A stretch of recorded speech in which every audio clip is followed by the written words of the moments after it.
Vjerujem da ste svi čuli za Caritas. Što je Caritas? Riječ Caritas je latinska riječ, a znači ljubav. I to kršćansku ljubav. Kršćani su pozvani dijeliti s drugima ono što imaju.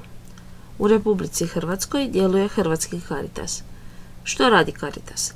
Caritas je ustanova Katoličke crkve koja pomaže ljudima u nevolji. A nevolje mogu biti razne. Siromaštvo, poplave, potresi, požari. Hrvatski Caritas ima pučke kuhinje u kojima hrane najsiromašnije ljude u Hrvatskoj. Caritas brine i za obitelji s više djece.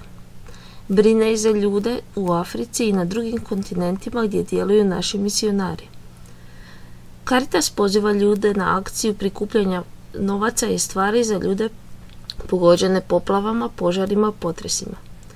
Caritas organizira i razne akcije u kojima mogu sudjelovati i djeca, na primjer u Došašću za 1000 radosti u kojoj sudjelujete i vi. Caritas prima darove kršćana da bi se mogli brinuti za one koji nemaju dovoljno za život. Vaš zadatak je istražiti ima li i u našoj župi Caritas i čime se on bavi.